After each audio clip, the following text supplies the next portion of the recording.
फिल्मी दुनिया में राजेश खन्ना जैसा स्टारडम किसी स्टार ने नहीं देखा। उनके बारे में जितनी भी कहावतें कही जाती हैं वो सब सच हैं।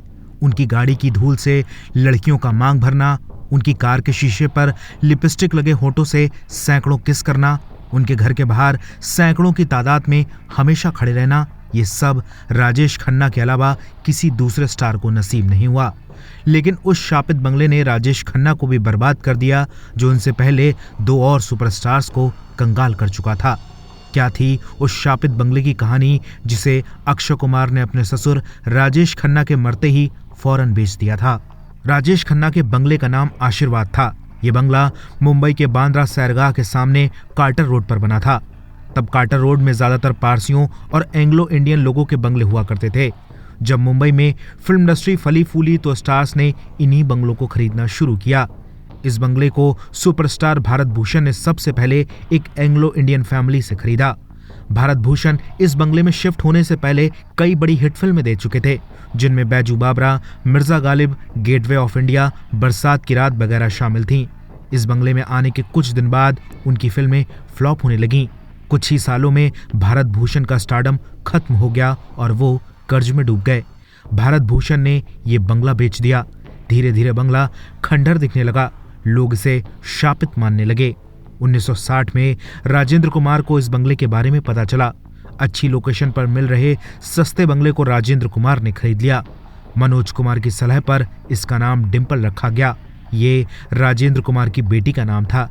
राजेंद्र कुमार ने इसमें प्रवेश के साथ पूजा पाठ भी करवा दिया ताकि इसकी नेगेटिविटी खत्म हो जाए।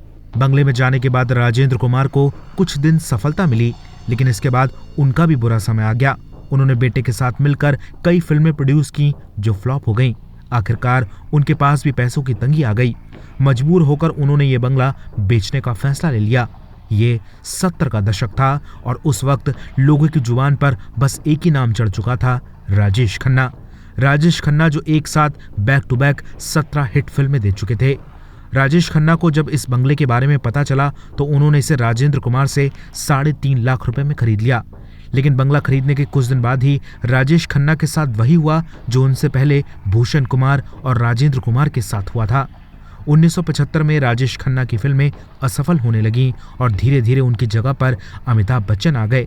फाइनेंशियली दिक्कतों के साथ राजेश खन्ना की पर्सनल लाइफ में भी दिक्कतें शुरू हो गईं। वो पत्नी डिंपल कपाड़िया से अलग हो गए। राजेश खन्ना को कैंसर हो गया। राजेश खन्ना ने हालांकि ये बंगला नहीं छोड़ा और 2011 में इसी में रहते हुए अपने प्राण त्याग दिए।